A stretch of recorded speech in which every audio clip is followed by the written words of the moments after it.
Buenas noches, hermanos y hermanas, amigos y amigas. Un día más nos citamos aquí para comenzar lo que es nuestro oficio vespertino de la noche, desde la parroquia de la Ascensión, perteneciente a la Iglesia Española Reformada Episcopal, Comunión Anglicana, y el que os habla es el reverendo Miguel Ángel Pino. En esta noche, hermanos, volvemos otra vez a tener que comenzar a comentar lo que está sucediendo con el tema de la pandemia, en concreto en España y también en Europa, también en los Estados Unidos. En concreto con respecto a España, hoy ha habido un consejo extraordinario de ministros y se ha acordado el estado de alarma y el toque de queda.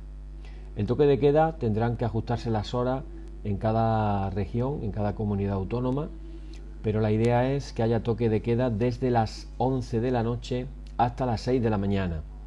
Dependiendo de las regiones, repito, será de una hora a otra. El presidente del gobierno nos ha dicho que el estado de alarma se hace por 2 semanas, pero que lo quiere prorrogar hasta mediados de mayo del año que viene. O sea, que esté por lo menos 6 meses el toque de queda.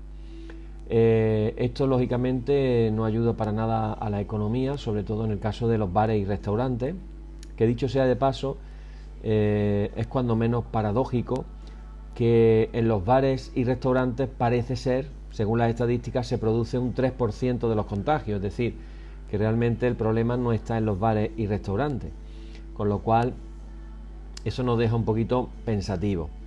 En el caso de Europa, deciros por ejemplo que hoy en un solo día se han infectado en Francia 52.000 personas, o sea, estamos hablando de cifras realmente astronómicas. Y en el caso de Portugal, a día de hoy hay más camas llenas de la UCI, de la unidad de cuidado intensivo, que los que había cuando comenzó la pandemia en el mes de marzo. Es decir, que estamos viendo un crecimiento, hermanos, hermanas, realmente sorprendentísimo y que nos tiene que hacer pensar. Esta noche, bueno, tenemos también el caso de Estados Unidos, que está inmerso en la campaña electoral para las elecciones presidenciales que serán ahora en noviembre. Ya hay mucha gente que ha votado y ahora están hablando de los contagios. Por un lado, un presidente dice que hay ya estados que no tiene gente contagiada. Por otro lado, el expresidente Obama decía hoy pues que no ha parado de crecer y que la cosa es un auténtico desastre. Bueno, lo cierto y verdad, hermano, es que nosotros como cristianos, en cada noche que hacemos nuestro oficio, siempre queremos poner una intención de oración que tenga que ver con lo que estamos viviendo. Una intención de oración que también en la cual nos sintamos dirigidos por el Señor. Y en esta noche la intención de oración es el que Dios pueda dar discernimiento a su iglesia para saber lo que estamos viviendo y lo que viene. Porque podemos vivir vidas cristianas adormecidas, como el resto de la sociedad, y hermanos, la iglesia tiene que ser el lugar donde podamos tener las cosas claras y poder ver con luz lo que realmente está pasando.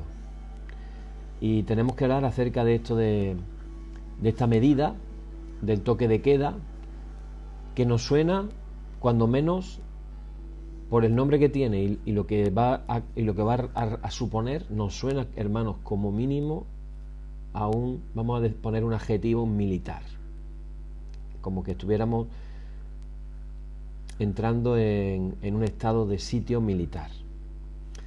Y la iglesia, hermanos, tenemos que tener discernimiento para darnos cuenta qué está pasando. Va a sonar un poquito a exageración el comentario que voy a hacer, pero creo que es necesario hacerlo antes de orar. En los tiempos de Hitler, el cual fue votado democráticamente por el pueblo, es decir, Hitler no fue un dictador que se autoimpuso dando un golpe de estado. Hitler fue votado democráticamente por el pueblo alemán en medio de unas circunstancias adversas excepcionales. Y lo que vemos, hermanos, en la historia es que la iglesia se quedó dormida. Los mismos alemanes a los que hicieron pasar como testigos por los campos de concentración para que vieran los horrores que el ejército alemán había cometido? Quedaban atónitos y quedaban todavía increyentes. No podían creerse lo que estaban viendo. De hecho, todavía hay una corriente negacionista del holocausto nazi que desmienten que fuera verdad las imágenes que hemos visto tantos años. La iglesia, hermanos, estaba dormida. Hermanos, que la intención de oración en nuestra noche sea que Dios nos dé discernimiento, nos abra los oídos espirituales y que sepamos qué cosas son las que están pasando y las que están viviendo. En el año 67-68 después de Cristo, la comunidad de Jerusalén, recordando la profecía de Cristo de Mateo 24, 25, 26, recordando esa profecía, tomaron la decisión de abandonar Jerusalén y se marcharon a Cesarea y a otros lugares. En el año 70 después de Cristo, en el año 79 después de Cristo, Jerusalén fue sitiada por los romanos, por varios miles de soldados romanos sitiaron Jerusalén. Y en ese entonces el general Diocleciano sitió Jerusalén, y los horrores que se cometieron por parte de los soldados romanos cuando tomaron Jerusalén y la cantidad de muertos que hubo fue por miles y miles y miles. Los cristianos, 2 años antes, tuvieron el discernimiento de salir y no perdieron la vida. Hermanos, oremos para que la iglesia tengamos discernimiento en este tiempo raro, complicado, en el que le pidamos al Señor que no estemos dormidos, que estemos bien despiertos para poder ser protegidos. Así que, hermanos, oramos ahora. Padre, te damos las gracias en primer lugar porque sabemos que tú estás con nosotros, tu presencia nos lleva, nos acompaña, nos bendice, nos alegra. En esta noche, Señor, queremos pedirte humildemente, por misericordia, que puedas abrir nuestros oídos espirituales a tu iglesia, que puedas abrir nuestros ojos espirituales, que tú traigas palabra profética y discernimiento en tu iglesia para que podamos entender los tiempos en los que estamos viviendo y que podamos ser tus hijos, los cuales somos dirigidos por el Espíritu de Dios. Señor, enséñanos a ser dirigidos por el Espíritu de Dios. En medio de todo lo que estamos viendo, todo lo que se está viviendo y todo lo que está pasando, que nosotros tengamos claridad y que sepamos, como cristianos, como discípulos tuyos, en cada momento, qué es lo que nosotros tenemos que hacer. Te lo pedimos todo en el nombre de Jesús. Amén. Y dicho esto, hermanos, comenzamos nuestra liturgia, como cada noche, diciendo: en el nombre de nuestro Señor Jesucristo, sea luz y paz. Amén. Desde el nacimiento del sol hasta donde se pone, sea alabado el nombre del Señor. Sea el nombre del Señor bendito desde ahora y para siempre. Oh Dios, cuyo nombre es bendito desde la salida del sol hasta su ocaso, llena de ciencia nuestros corazones, abre nuestros labios en tu alabanza, para que, como eres bendito con el debido honor por todos los siglos, así seas alabado de oriente a occidente por todas las naciones. Amén. Por tu misericordia, oh Señor, que eres bendito y vives y gobiernas todas las cosas por los siglos de los siglos. Amén. Vamos a leer el párrafo número 1, que dice: el Señor está en su santo templo, calle delante de él toda la tierra. Oíd el resumen que nuestro divino Maestro ha hecho de los mandamientos de Dios. Amarás al Señor tu Dios con todo tu corazón, con toda tu alma y con toda tu mente. Este es el primer y el grande mandamiento.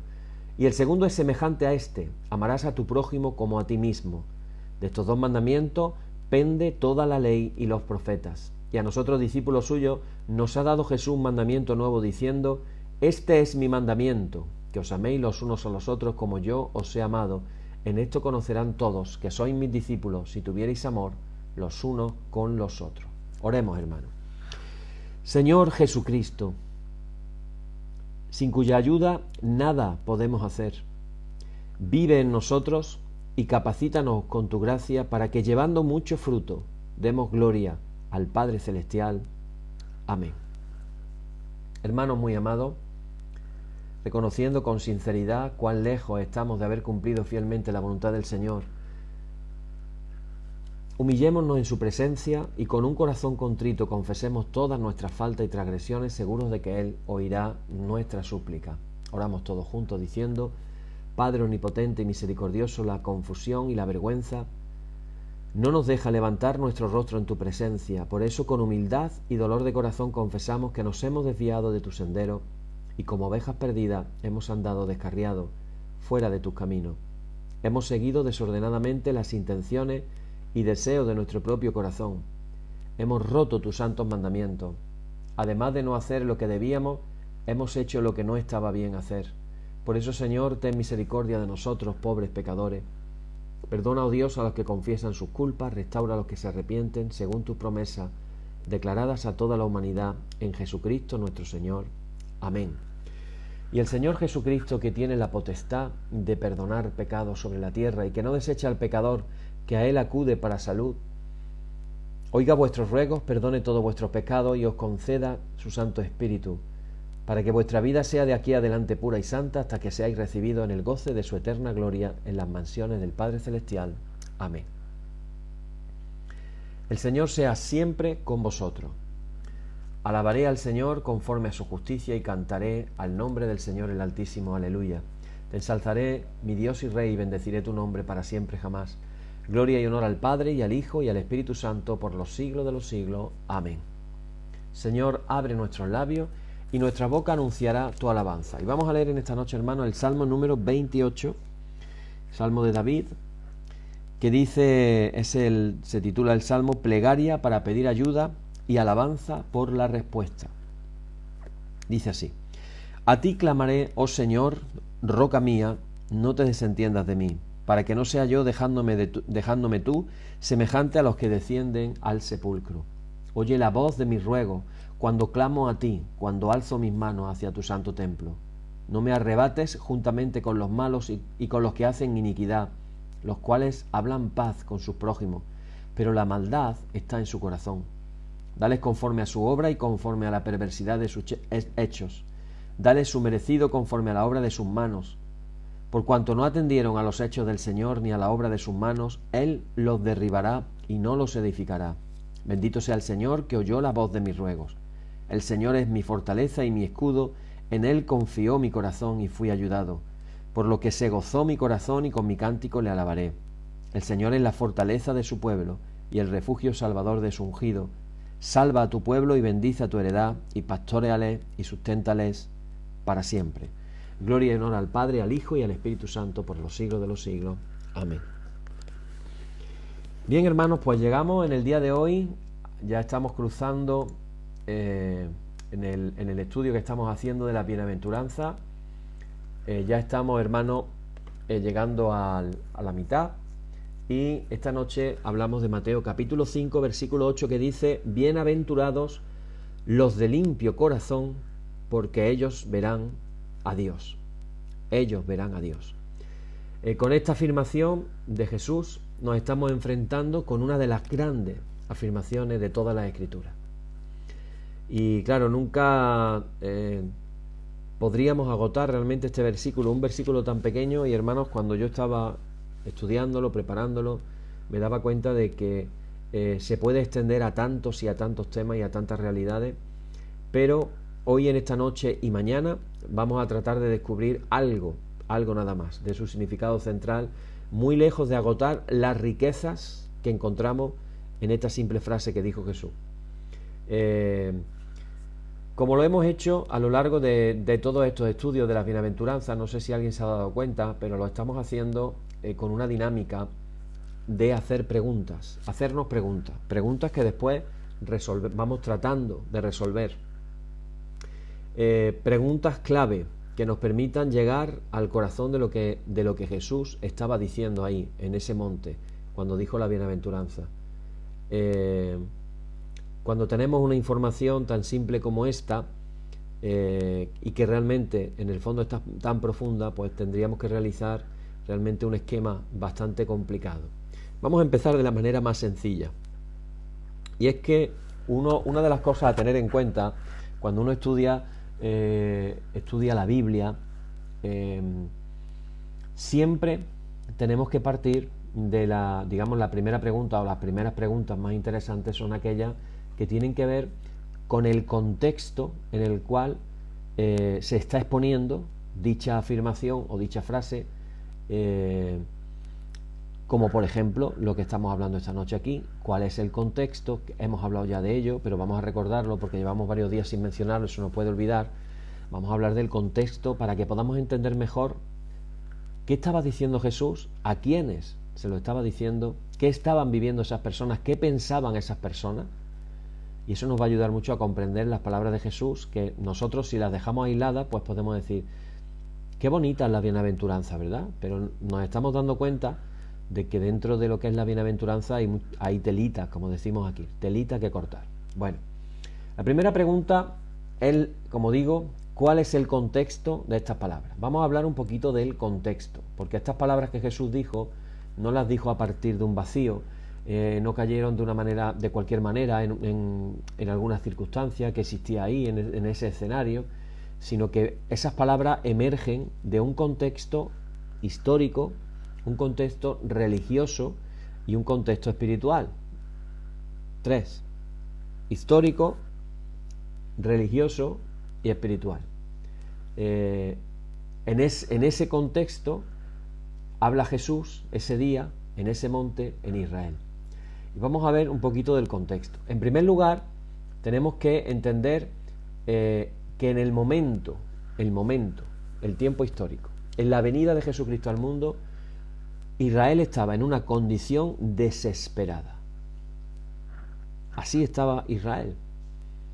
De hecho, por eso llama la atención cuando dice ese texto, llegada la hora, en el cumplimiento del tiempo, es decir, estaba diciendo Dios, en la hora exacta que Jesús tenía que venir era esa. Israel estaba desesperado. Ya lo hemos comentado, vamos a recordar un poquito. Políticamente, Israel había perdido la libertad. Estaba bajo el dominio del Imperio Romano. Económicamente, Israel estaba luchando porque los romanos, esas fiestorras que se metían en Roma, esas orgías desbordadas de todo lo que nos podamos imaginar, eso no se pagaba solo. Ese tipo de cosas se pagaban con los impuestos que se recogían de los pueblos que estaban dominados.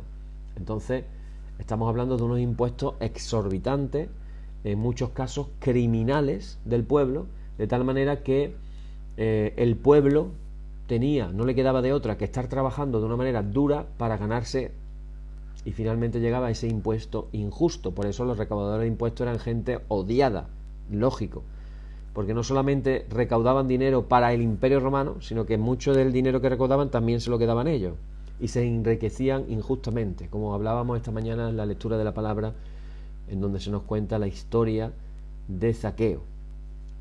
Cuando Zaqueo, un jefe de recaudador de impuestos, decide seguir a Jesús, hace un propósito de enmienda diciendo que va a repartir ese dinero entre las personas. ¿Por qué? Porque él sabía que lo había robado, que era mucho del dinero de su riqueza había sido robada. Pero espiritualmente Israel también estaba en problemas, y queremos enfocarnos aquí en este punto hoy, en el punto espiritual, que es lo que la bienaventuranza nos va a abordar. Desde el punto de vista espiritual, daros cuenta de que el pueblo de Israel estaba sometido o cargado, presionado, sería mejor incluso la palabra, por la autoridad opresiva de los fariseos, de ese sistema religioso que los fariseos habían creado. Al ser los religiosos dominantes de la época, habiendo malinterpretado la ley de Moisés como algo que en sí mismo era un código legal mediante el cual podían ganarse la salvación. Daros cuenta de que cuando Jesús habla de la tradición de vuestros padres, está hablando de añadiduras que ellos habían ido colocando, vamos a decir, al lado o encima de la Biblia escrita, de la Torá escrita, que en cierta manera suponían más leyes de las que ya hablaba, digamos, la Torá escrita, el Pentateuco. Entonces, ¿qué sucede? Que ellos desarrollan toda esa casuística de leyes. Por ejemplo, tenían que celebrar el sábado. Entonces decían, bueno, celebrar el sábado tenía toda una serie de leyes. Daros cuenta de la problemática que hubo de que incluso Jesús sanara a personas en sábado, y ellos lo veían eso mal, porque era un trabajo y no se podía hacer ningún trabajo en sábado, ni sanar. Entonces Jesús les tiene que recordar, oye, si se os cae un burro a un pozo y se está ahogando, ¿no lo vais a salvar? ¿Qué es más importante, un animal o una persona? Entonces habían creado todo un sistema de leyes pequeñitas y leyes grandes en las que vivían completamente presionados, y habían llegado, y esto es lo peor, habían llegado a la conclusión de que porque hacían esas cosas, ellos se iban a salvar. Pero eso era la teoría. Pero luego interiormente, como demuestra lo que pasaba en el Evangelio, no era tan así como ellos daban a entender por fuera. Es decir, por un lado daba la sensación de que ellos se sentían superiores y que se iban a salvar, pero por otro lado después se daban cuenta de que no eran lo suficientemente justos para poder cumplir toda la ley. Esa es la realidad, y de eso nos habla también Pablo. Bueno, como consecuencia, el pueblo no podía vivir bajo las demandas religiosas existentes de la época. Eso los hizo sentirse aún más oprimidos, frustrados y sobre todo culpables. Esto además, en el pueblo bajo, que era analfabeto y no sabía leer, pues se convertían en una auténtica maldición, porque si no sabías leer no podías aprender la ley, si no podías aprender la ley no la podías poner en práctica, con lo cual eras maldito. Y así se sentían el pueblo bajo, que ni siquiera sabía leer. Por eso, esta situación espiritual en la que estaba Israel, de frustración, de culpabilidad, nos puede hacer entender mejor cuando Juan el Bautista aparece en escena y tiene esa respuesta tan amplia y fenomenal a su ministerio, que la Biblia nos llega a decir en el Nuevo Testamento que todo Israel, o sea, como diciendo, casi todo el mundo iba al río Jordán, donde estaba Juan el Bautista predicando, a bautizarse y a confesar sus pecados. Recordemos que en ningún lugar se nos dice del Nuevo Testamento que Juan el Bautista hiciera una campaña de publicidad, de difusión, no había medios de ningún tipo. Así que llama la atención como el boca a boca de la gente fue el que hizo que muchísima gente llegara allí. Y eso nos habla, hermano, de la condición espiritual, como estoy diciendo, en el cual estaba el pueblo. ¿Qué sucede? Que el foco, el punto, la clave de Juan el Bautista era la denuncia del pecado. Estaba denunciando el pecado. Claro, esto es como una contradicción. Una gente tan obsesionada por cumplir la ley a rajatabla, ley tras ley, etcétera, etcétera. Y Juan el Bautista denuncia el pecado, ¿eso cómo puede ser? Algo no se estaba haciendo bien. Si nos acordamos de aquel famoso pasaje en el que pillaron a una mujer en el acto del adulterio y la llevaron para apedrearla y estaba ante Jesús, y de pronto Jesús les dijo, bueno, pues el que esté libre de pecado, que tire la primera piedra. Y entonces nos cuenta el pasaje que uno a uno, desde los más viejos hasta los más jóvenes, se fueron retirando uno tras otro. Es decir, nadie estaba libre de verdad de pecado.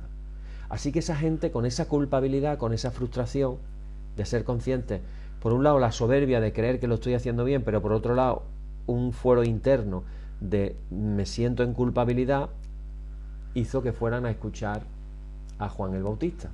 Él estaba predicando el pecado y, muy importante, arrepentimiento, volverse a Dios. Acordaros que hemos dicho que arrepentimiento en hebreo es teshuvá, que es un volverse a Dios. Es un volverse a Dios. Me he desviado y tengo que volver otra vez al camino correcto. Claro, esto nos lleva a una pregunta. Entonces, ¿lo que estaban haciendo los fariseos no era correcto?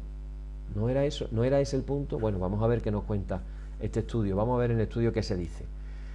¿Qué les pasaba entonces a la gente de Israel? Bueno, pues que ahí estaba Juan el Bautista predicando arrepentimiento y la gente sintiéndose culpable por su incapacidad de guardar ese sistema legal que se le había impuesto sobre ellos, teniendo miedo, temor, porque como se daban cuenta de que no podían realmente, estaban incapacitados para guardar la ley, se daban cuenta que no podían, pues eso les llevaría a pensar que ellos estarían excluidos del reino de Dios. Es decir, había un miedo, un temor a estar excluidos del reino de Dios.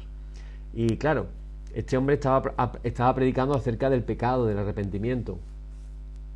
Y ellos estaban esperando también, en ese ambiente, estaba la espera de un redentor, de un libertador, de un Mesías, que decíamos hace una semana, libertador político que los libraría del imperio romano. Eso estaban buscando realmente. Pero, claro, venía un libertador en el sentido espiritual, un libertador que les traería paz, satisfacción para el alma, que les aliviaría su culpabilidad y su vergüenza y el remordimiento que tenían. Así que la ausencia de paz en la que vivía esta gente tendría que ser, hermano, terrible.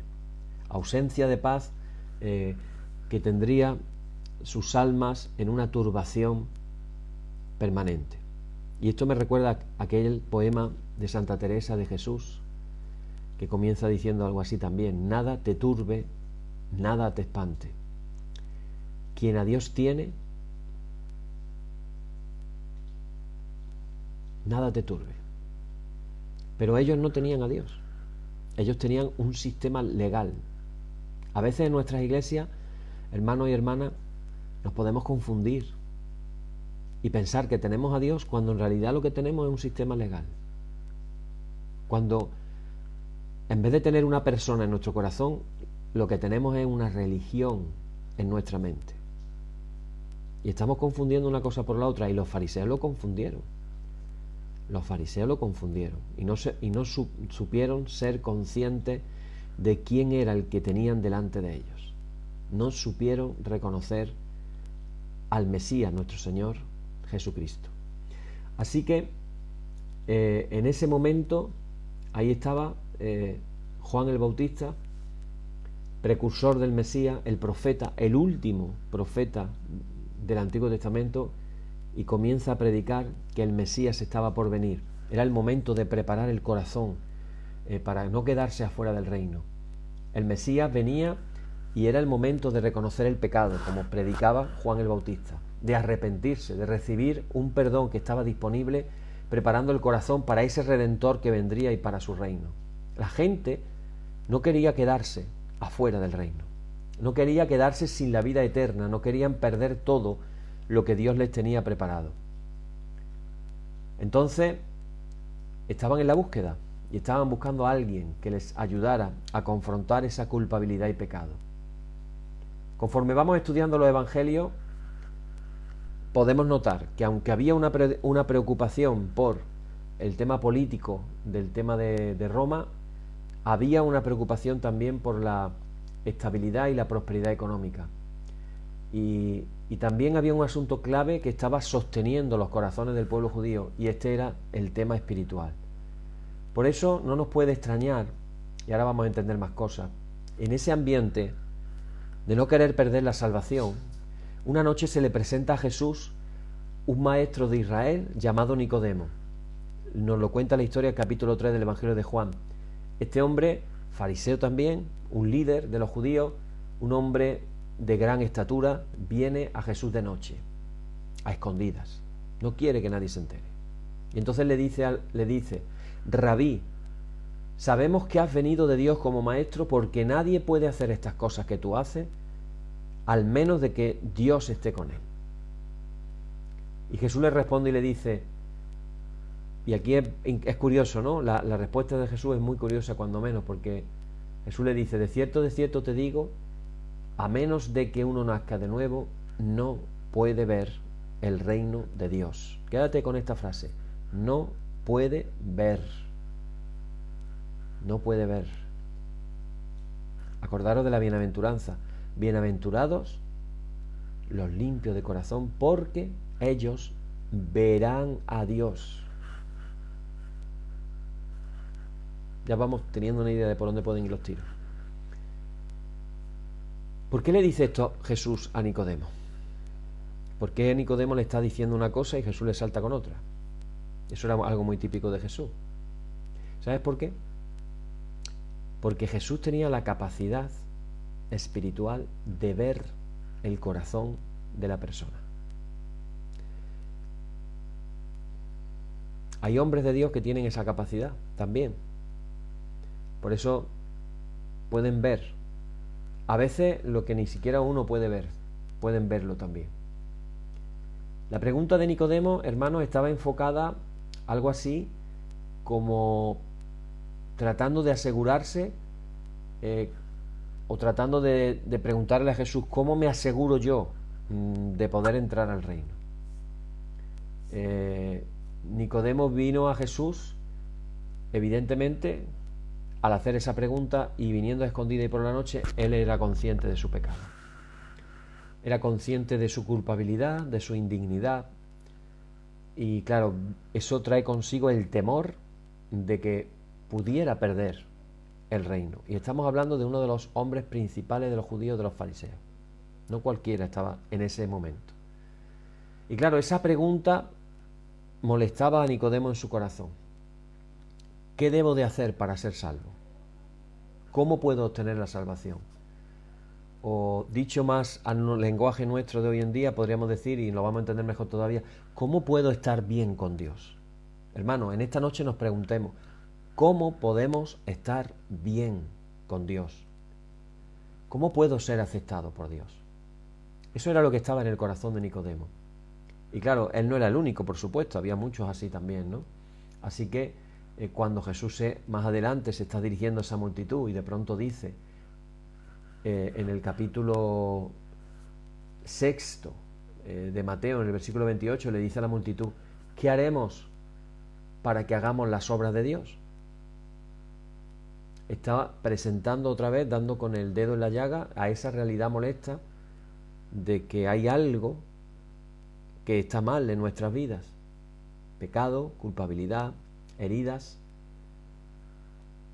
Y eso, lógicamente, nos hace ser conscientes cómo el pecado nos separa de Dios.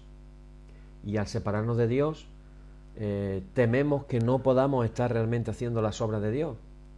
Y eso, concluyentemente, nos lleva a pensar, a lo mejor, no entramos al reino de Dios.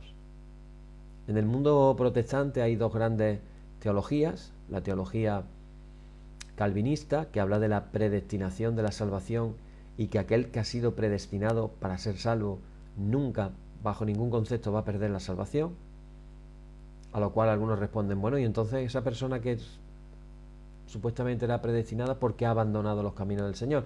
Y hay una respuesta muy simple, porque en realidad es que no era predestinado. Luego hay otra gran teología que salió precisamente de la Iglesia calvinista, que es la teología arminiana, que propone que sí, que la salvación se puede perder. Luego tenemos el énfasis en la Iglesia católica acerca de la salvación por las obras. Nos acordamos de ese peso donde vamos poniendo en un lado las obras buenas y en otro las obras malas, y a ver para dónde se inclina el peso. Si no he hecho las suficientes obras buenas, pero he hecho muchas y si está la cosa medio equilibrada, todavía tengo la oportunidad en el purgatorio de purgar mis obras, terminar ya de purgar y entonces ya me marcho para el cielo. Pero también es verdad que en el año 1999 la Iglesia Católica y la Federación de Iglesias Luteranas firmaron un escrito, algo así como la firma de la pipa de la paz, con respecto a que la salvación es por la fe y no por las obras. Y entonces, bueno, pues parece que la Iglesia Católica se decantó en reconocer que Lutero no estaba tan equivocado como han venido diciendo durante siglos, y parece que ahí ha habido un acercamiento positivo. Ahí estaban los fariseos creyendo que con el sistema legal que estaban desarrollando iban a entrar al reino de Dios, pero en el fondo sabiendo que a lo mejor no. Y ahí estaba Nicodemo con ese remordimiento por dentro, y esa era la gente que estaba escuchando a Jesús. En el Evangelio de Lucas, en el capítulo 10, vuelve otra vez la misma preocupación saliendo a la superficie. Hay un intérprete de la ley que habla con Jesús y para tentarlo le dice, Maestro, ¿qué haré para heredar la vida eterna? Una pregunta muy importante. ¿Cómo puedo estar bien con Dios? ¿Cómo puedo conocer a Dios? ¿Cómo puedo recibirle? ¿Cómo puedo recibir la vida eterna? En el capítulo 18, versículo 18, volvemos a leer lo mismo otra vez. Otro líder que está cuestionando a Jesús le pregunta, Maestro bueno, ¿qué haré para heredar la vida eterna? La misma pregunta básica. En diferentes escenarios, la misma pregunta. Dios es santo, y eso ellos lo sabían. Dios es justo, ha establecido un patrón justo que es su ley, y si violamos esa ley, por mucho que tratemos, no podemos salvaguardarla. Entonces nos salen todas estas preguntas. ¿Cuál es entonces la condición que debemos alcanzar para entrar en la presencia de ese Dios santo? En Isaías capítulo 6, cuando tiene la visión en el templo y los querubines están cantando santo, santo, santo, 3 veces santo, no una, 3 veces. Eso nos habla de una santidad máxima, una santidad completa, una santidad inalcanzable que solamente la tiene Dios. El Dios 3 veces santo. Cuando Isaías tiene esa visión, piensa que va a morir. Acordaros de esa idea también. Esa pregunta, ¿cómo puedo yo entrar al reino de Dios? ¿Cómo puedo estar seguro de la vida eterna? Ese tipo de preguntas estaba en la mente de la gente a la que Jesús le estaba hablando. Esa multitud, en ese monte de Galilea, conforme Jesús va diciendo una bienaventuranza tras otra en el capítulo 5. Pero esa sería también la pregunta que dentro de sí les estaba molestando, les estaba picando.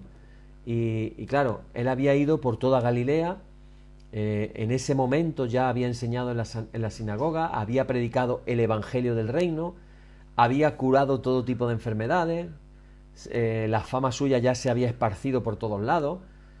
Ya tiene una multitud, ya no son unos pocos discípulos, es una multitud la que se congrega alrededor de él y todos esos corazones que lo están escuchando en ese monte con esa pregunta en el corazón latiéndole. Ahí la pregunta, todo el tiempo dándole golpes. ¿Qué tipo de justicia tengo yo que tener para ser aceptado en el reino de Dios? ¿Qué tipo de justicia debo alcanzar para entrar al cielo eterno de Dios? El corazón latiendo y ellos preguntándose, ¿qué demanda Dios de nosotros?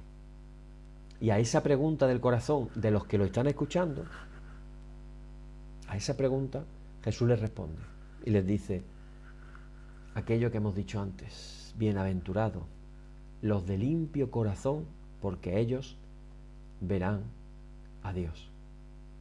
Y esto nos lleva a una pregunta en esta noche, hermano. ¿Qué es necesario para ver a Dios? Yo incluso antes de esta pregunta yo diría, ¿cuántos de nosotros queremos ver a Dios?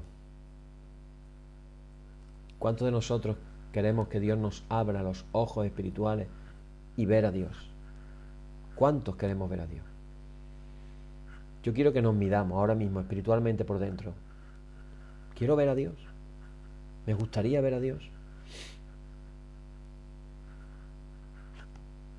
En la teología católica se habla de las beatitudes. Y la beatitud es esa condición del santo cuando ya está en el cielo y tiene la capacidad de estar delante de Dios viendo a Dios. ¿Os acordáis? Algunos lo habréis visto por ahí, ese cuadro pintado moderno de un abrazo de una persona con Jesús en el cielo, el primer abrazo con Jesús. ¿Cuántos tenemos ese anhelo de abrazarnos con Jesús?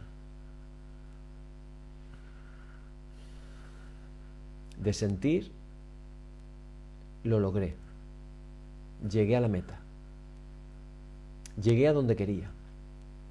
Mi mayor deseo, mi mayor anhelo, abrazarme con Jesús, ver a Dios. Yo quiero que nos midamos qué intensidad tenemos en nuestro corazón, qué hambre, qué deseo, qué ganas.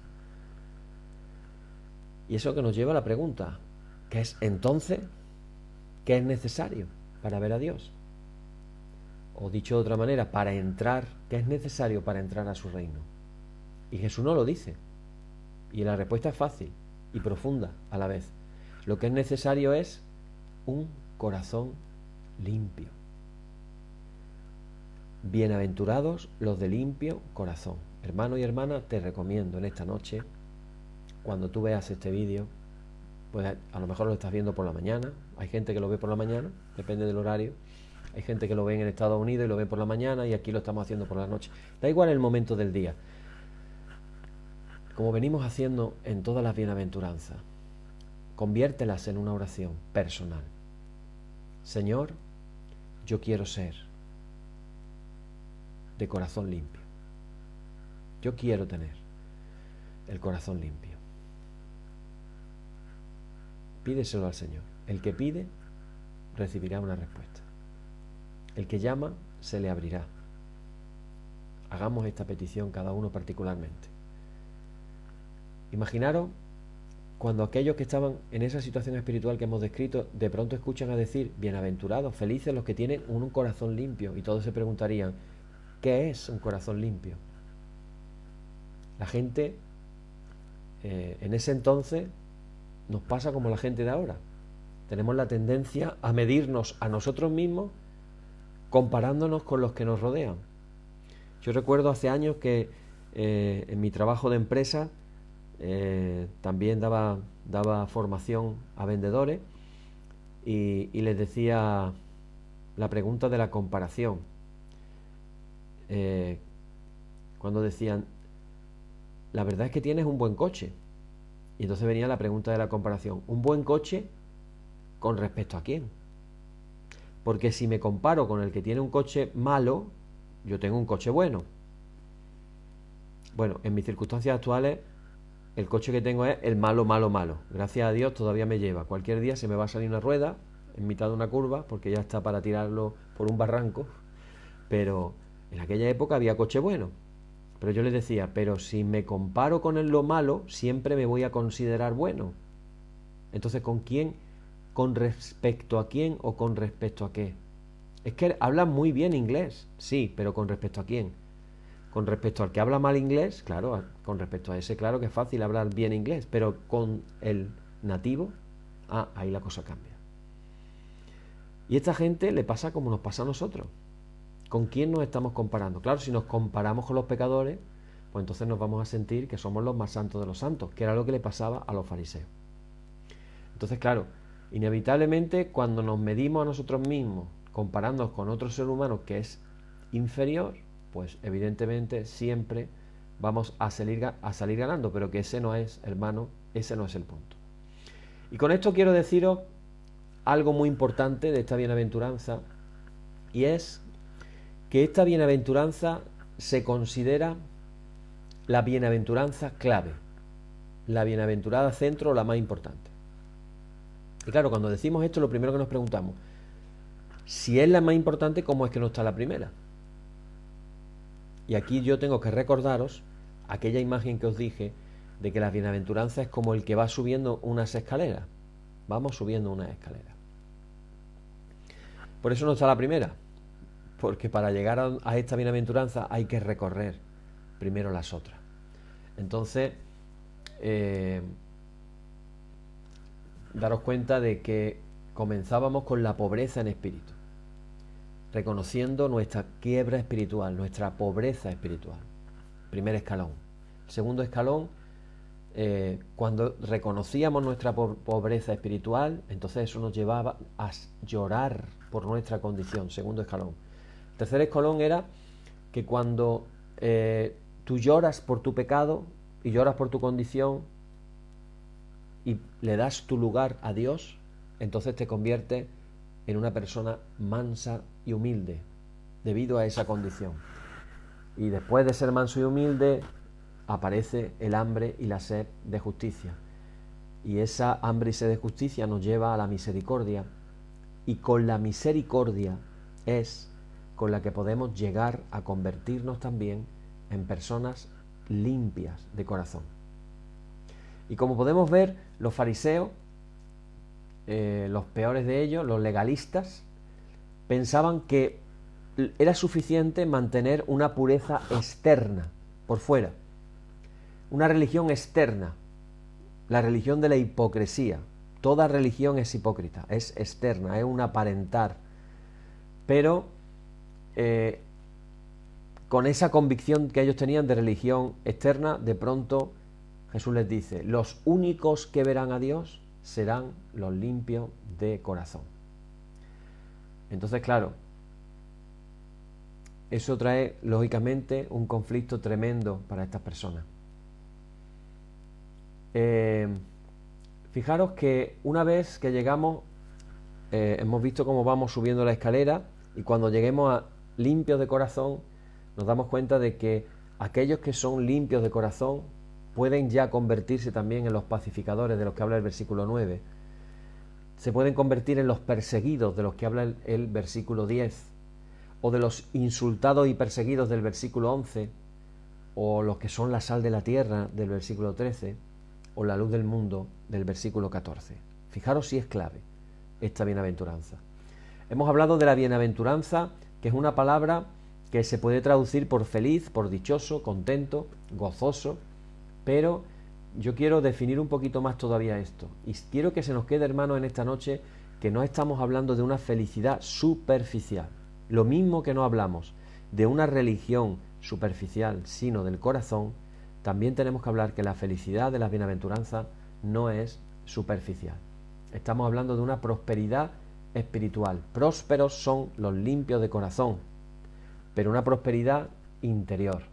Y claro, ahí estaban los legalistas judíos ese día, en su línea, y ellos se habían convertido en realidad en el objetivo directo de las palabras de Jesús. Ellos que estaban trabajando a duro, pero estaban haciendo actos externos. Entonces, cuando Jesús hace esa afirmación, se carga por completo, vamos a decirlo así, el edificio de la religiosidad de los fariseos. Y claro, tenemos que reconocer, si nos vamos al Antiguo Testamento, que los judíos habrían fallado en no darse cuenta de las implicaciones y los hechos que aparecen en el Antiguo Testamento. Vamos a leer algunas cosas como cada noche. En el Salmo 51, versículo 6 dice: «He aquí tú amas la verdad en lo íntimo». Creo que están claras estas palabras, ¿verdad? Amas la verdad en lo íntimo. Está refiriéndose a Dios. O Oseas capítulo 6, versículo 6, que dice: «No me deleito en sacrificios, sino en lealtad y en obediencia». El hombre mira lo que está delante de sus ojos, pero Dios mira el corazón. Le dijo Dios al profeta Samuel cuando estaba eligiendo quién iba a ser el sucesor del rey Saúl. Y claro, ellos lo que estaban haciendo era justo lo contrario, lo imposible por concentrarse en lo externo, y no podían hacer nada por lo interno. En el Salmo 24 hay un retrato hermoso de esta lucha.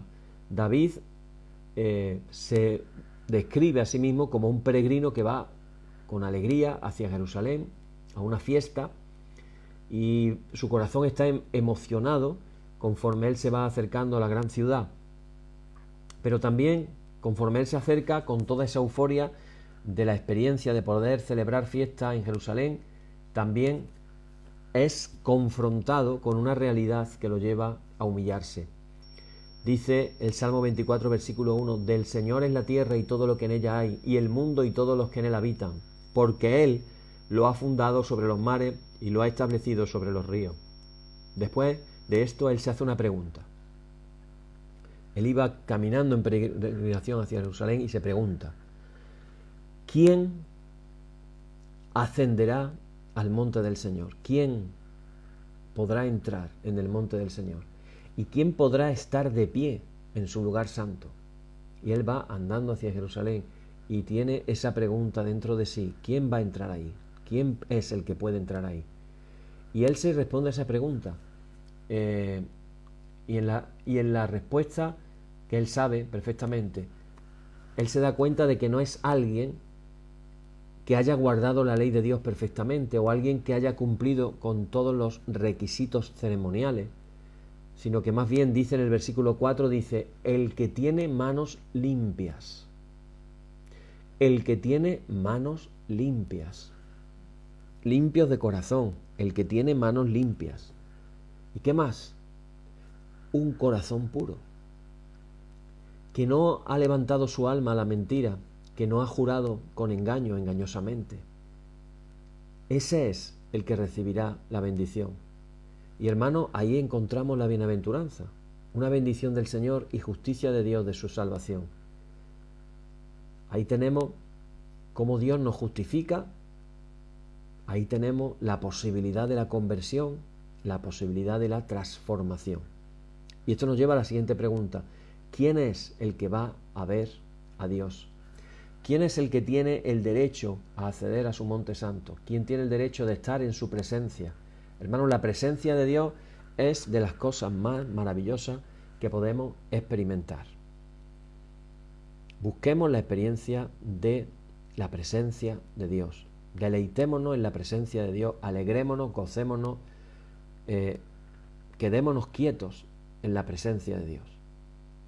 Cerremos nuestros ojos, respiremos con profundidad y quedémonos ahí quietos esperando la presencia de Dios en nuestras vidas. Señor, que tu presencia se manifieste en medio de nosotros, que podamos sentir el mundo espiritual, ese mundo espiritual que no vemos con nuestros ojos físicos, pero que está ahí y que es más real que el mundo físico. Que podamos sentir, como dice el salmista, que Él envió a sus ángeles alrededor de su pueblo. Podemos pedirle a Dios que mande a sus ángeles alrededor de nosotros. No los vemos, pero están ahí. Y de la misma manera, el apóstol Santiago nos anima a acercaros a Dios y Él se acercará a vosotros. Así que cuando nos acercamos a Dios y su presencia viene, no hay nada más maravilloso y que nos llene el corazón que la presencia de Dios. Y ahí estaba David. ¿Quién entrará? ¿Quién estará ahí? ¿Quién tiene el derecho de estar en su presencia? Aquellos a quienes se les ha dado la justicia, aquellos que han sido limpiados en su interior, el lavamiento de la regeneración, la renovación del Espíritu de Dios que nos habla en el Nuevo Testamento. Posiblemente Isaías, como mencionábamos antes, pudo ver algo de esa realidad. En el capítulo 59, el versículo 1 dice: He aquí la mano del Señor no se ha cortado que no puede salvar, ni su oído no puede oír. Estaba declarando Isaías, Dios es un Dios salvador. Dios está dispuesto a salvar. Entonces, hermano, no se nos olvide esto, el problema no lo tiene Dios. El problema no es de Dios, el problema es nuestro. Y él sigue hablando, Isaías, en los siguientes versículos, el versículo 3 dice, a partir de ahí sigue hablando, y si nos vamos para ir más rápidamente al versículo 12, dice, nuestras transgresiones están multiplicadas delante de ti y nuestros pecados testifican contra nosotros, porque nuestras transgresiones están contra nosotros y conocemos nuestras iniquidades. Esa es la realidad del hombre. Isaías se pudo dar cuenta en su experiencia de Dios. Pero fijaros que en el versículo 16 empieza a decir, y cuando él vio que no había hombre y quedó sorprendido porque no había uno que intercediera, entonces su propio brazo le trajo salvación y su justicia lo sostuvo, y él se vistió de justicia como una coraza y un yelmo de salvación en su cabeza. Capítulo 6 de Efesios, donde se nos habla de la armadura de Dios, fijaros, se vistió con justicia, una coraza, de eso nos habla Efesios 6 también. La relación siempre del Antiguo con el Nuevo Testamento, una relación maravillosa. Dice, y se vistió de vestimenta de venganza por ropa y se enredó de celo como un manto. Es decir, Dios vio la situación del hombre pecador. Y Dios vio que no había un hombre que pudiera librarlo al pecador. Entonces dice que Dios se arma a sí mismo de salvación para venir y para salvar. Y el versículo 20 dice, y él vino y un redentor vendrá a Sión. Ese redentor será Dios mismo. Él vendrá a aquellos que se vuelven de la transgresión. ¿Qué está hablando el profeta Isaías? ¿Qué era lo que estaba viendo que Dios le estaba mostrando con los ojos espirituales? A ese Mesías, Jesús de Nazaret, que llegó a Jerusalén. Se cumplió la profecía. Pero Isaías nos damos cuenta de que vio el problema. Se requería arrepentimiento para que pudiera haber una justicia imputada, una transformación del corazón, una nueva creación, regeneración. Y fuera de eso, hermanos, ningún hombre puede ver a Dios. No importa cuál sea su religión externa que este hombre pueda practicar. No importa a qué iglesia vaya o a qué denominación pertenezca. Si no hay renovación del corazón, no vamos a poder ver a Dios. El profeta Ezequiel también lo dijo de esta manera. En Ezequiel 36, 25 Dios está hablando de la siguiente manera, dice, rociaré agua limpia en vosotros y seréis limpios. Dios tiene que limpiar el corazón. Os limpiaré de toda vuestra inmundicia y de todos vuestros ídolos. Es claro el profeta. ¿De qué tiene que limpiarnos? Inmundicia y de nuestros ídolos. Y algunos diremos, sí, pero yo no adoro a ningún ídolo. Bueno, es que los ídolos no solamente son aquellos que son estatuas representativas de un santo, una virgen, etc. Hay muchos otros tipos de ídolos. Jesús planteó el ídolo del dinero, el dios Mamón, el dios del dinero. Así que, evidentemente, había otros ídolos, no solamente los esculpidos por el hombre, por la mano del hombre. Y entonces dice: y os daré, esta es la clave, os daré un nuevo corazón y colocaré un nuevo espíritu dentro de vosotros y quitaré el corazón de piedra de vuestra carne y os daré un corazón de carne. La promesa de la regeneración que luego tendríamos nosotros a partir de Jesús y de la que se habla en todo el Nuevo Testamento. Hermano, se está hablando de una promesa del nuevo nacimiento del que le habló Jesús a Nicodemo. Se está hablando de transformación, de santificación. Y sigue diciendo: colocaré mi espíritu dentro de vosotros y haré que caminéis y que tengáis cuidado de observar mi ordenanza. Y viviréis en la tierra que di a vuestros ancestros para que seáis mi pueblo y yo seré vuestro Dios. Y os dice finalmente también: os salvaré de toda vuestra inmundicia, llamaré al grano y lo multiplicaré y no traeré hambre sobre vosotros. No más juicio. La promesa de la bendición, la bienaventuranza, la felicidad que solamente Dios nos puede dar. Bueno, pues vamos a llegar hasta aquí. Yo creo que hoy por hoy es bastante, es suficiente. Algunos estarán pensando ya: ¿cuándo el reverendo Miguel Ángel Pino va a terminar hoy de hablar? Bueno, todavía queda bastante tema, pero lo vamos a dejar para mañana. Y mañana vamos a estar hablando de algo que por lo menos quiero que ya en esta noche se nos quede grabado. Y es que Dios llama, entonces, con todo lo que hemos leído de los profetas, Dios está llamando a una religión de corazón. Dios está llamando, hermanos, a una religión de corazón. Y esto me lleva a una pequeña anécdota. Cuando hubo una época en España que muchos matrimonios, parejas, se fueron a adoptar niños a China. Y recuerdo una expresión muy bonita que le enseñaron a todas esas niñas, la mayoría niñas. Le enseñaron a decir, ellas decían: yo soy hijo, yo no soy hijo físico, yo no soy hija física, yo soy hija del corazón. Qué bonito, ¿verdad? Y esto aplica a lo que estamos hablando. Dios quiere que vivamos una religión de corazón, algo interior que va a salir hacia afuera. Lo que tengo dentro de mí, repito, va a salir hacia afuera. Así que, hermano, quedémonos con esta frase: Dios está buscando, Dios está llamando a una religión del corazón. Cristianos, discípulos de Jesús, del corazón. Ojalá que cuando terminemos este estudio también le pidamos a Jesús: Señor, yo quiero ser ese cristiano, un cristiano de corazón. Límpiame el corazón, quita de mí toda iniquidad, quita de mí todo ídolo, quita de mí todo aquello que no te agrada. Limpia mi corazón, que yo sea de esos bienaventurados que tienen el corazón limpio, porque podré ver a Dios si eso es así. Que el Señor os bendiga y mañana seguiremos con la siguiente parte del estudio. Ahora terminamos nuestra liturgia con algunas oraciones. La primera de ellas, vamos a orar, hermano, la oración que nuestro Maestro Jesús nos enseñó y que nos animó a que hiciéramos y que lo hacemos todas las noches. Yo te animo que tú, para hacerla, lo hagas con tranquilidad, cierres tu ojo y la puedas decir en voz alta en tu casa también, juntamente conmigo. Señor, ten misericordia de nosotros. Cristo, ten misericordia de nosotros. Señor, ten misericordia de nosotros. Padre nuestro que estás en el cielo, santificado sea tu nombre. Venga tu reino. Hágase tu voluntad como en el cielo, así también en la tierra.